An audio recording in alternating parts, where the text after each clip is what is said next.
Welcome to our workshop on test preparation.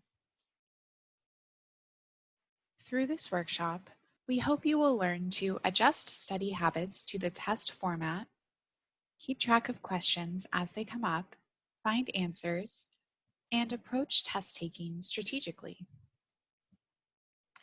First, we'll address effective test preparation, including filling in gaps of knowledge, quizzing yourself, starting to think in a question and answer format, and putting together a practice exam, as well as working with a group. Now, the first step as you prepare for exams is to keep track of any questions as they come up. Ideally, you do this throughout the semester and make sure that any gaps or misunderstandings are addressed right away. But it's particularly crucial as you study for exams. So, look through your notes and identify those remaining questions. As you move on to review material, make sure you prioritize the most challenging subject matter because this is the most likely to challenge you on the exam. Here we have a graphic to help walk you through the steps of seeking out answers to your questions. So you can see that if you start in the upper left-hand corner, you'll first ask yourself whether the material that you have a question about was covered in class. If not, or if you're unsure, you'll want to double check with classmates, and for additional assistance, turn to a tutor, TA, or your instructor for guidance. On the other hand, if you know that this was covered and you were in class, turn to a tutor, TA, or instructor for assistance. If this was covered in class, but you were not in class that day, ask a trusted classmate for notes. But if you still need help or you're unsure how to address your situation, please feel free at any step in the process to contact the Student Success Center. Next, we want to ensure that we are quizzing ourselves and practicing answering questions in the anticipated format. So it's important to familiarize yourself with the exam format. If you're not sure of the form the exam will take, find out by asking the instructor or consulting class materials.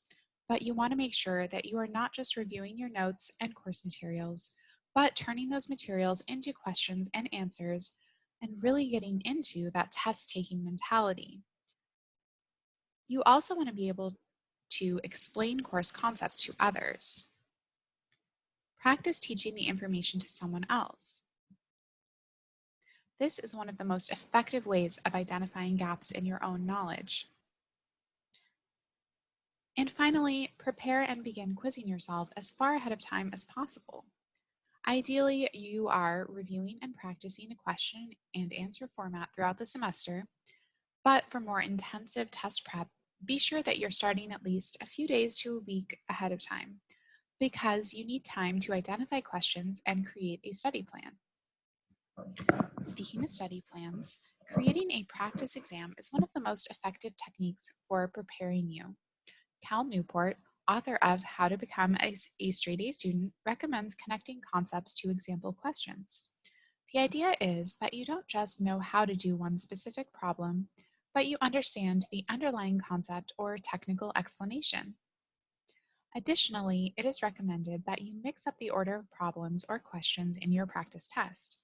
This is because, for one thing, the actual test may be formatted this way, but also because this helps you refine your understanding of different kinds of questions. It helps you learn to categorize and recognize these types of questions and deepens your understanding of the concepts behind them. Now, as you anticipate the kinds of questions that are likely to appear on the exam, it can be useful to consider something we call Bloom's taxonomy. This is a way of categorizing tasks, and it's often helpful in understanding the expectations of college-level academic performance. On your upcoming exam, you may find that you are asked to simply recall basic facts and concepts, as we can see at our lowest level of the pyramid. But it's likely that you'll be asked to show your understanding of ideas or concepts, so you'll want to make sure you can explain the reasoning behind your answers. Frequently, in college level courses, you are asked to apply your knowledge, and we can see that this is the third level from the bottom of the pyramid. This means that you will likely be asked to not just show that you know the basics, but can apply that information in different and new contexts. In some cases, that means going above and beyond the kinds of questions you've answered when you first learned the course material, or it could mean responding to an essay question. There are many ways of applying knowledge depending on the course, but it's worth taking the time to gauge your instructor's expectations as to what you will need to do with your knowledge when it comes to the exam. And beyond application, we have analyzing, identifying relationships and connections, evaluating, justifying a stance, and finally, creating an original work. So, this can be a useful framework for understanding your professor's expectations. If you're able to review past exams or your experiences taking them, you may be able to identify what your professor is looking for. If not, take the time to ask your professor about their standards if they are not already apparent.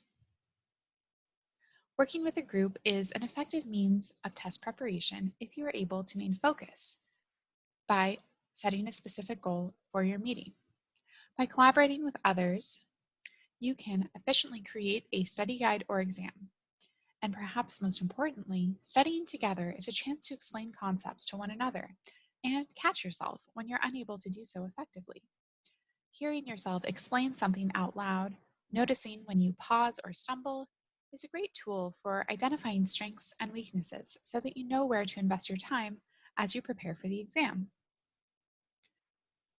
For the next part of the presentation, we will discuss strategies for test taking, including giving yourself a moment to relax before the exam, previewing the exam before diving in, completing the exam strategically, and reviewing so that you are a stronger test taker in the future. Be sure to arrive early to the exam so that you are not flustered and stressed as you get started. Take deep breaths and remind yourself that you have prepared. Finally, let go of the need for perfection and know that you will perform to the best of your ability. Previewing the exam is necessary so that you are able to budget your time and get a sense of the questions you will be answering.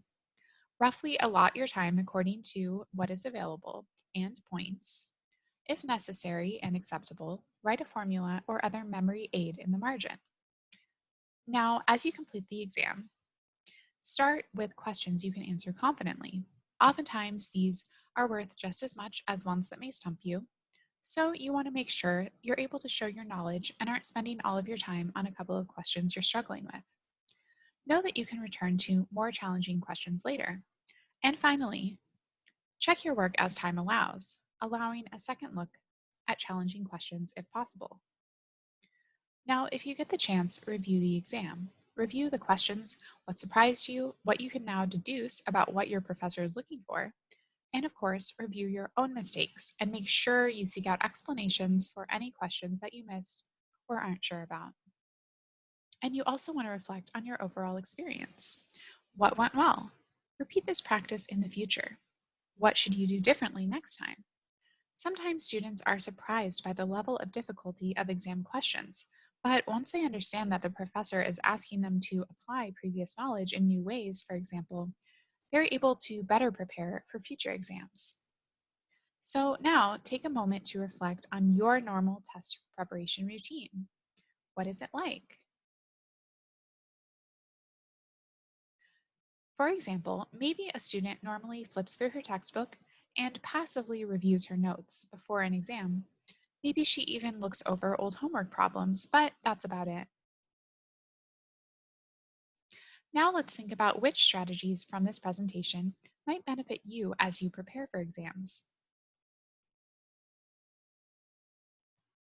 Let's think back to that example student. Maybe her more passive review style was leaving her kind of surprised by the rigorous questions she encountered on the exam. But if she's now able to be more active in quizzing herself, explaining concepts to others, and practicing the types of questions likely to appear on the exam, rather than simply looking over her notes and course materials, she's likely to be much more successful the next time. Topics covered today include asking questions, filling in gaps of knowledge, practicing the exam format, building a practice exam, working with a group, completing exams strategically, and learning from past exam experiences. Thank you to our works cited. Please look up these sources if you are interested. Please also reach out to us at the Student Success Center if you are interested in individualized guidance or have additional questions. I am Corey Robertson, Student Support Coordinator at the Seaver College Student Success Center. Thank you for watching.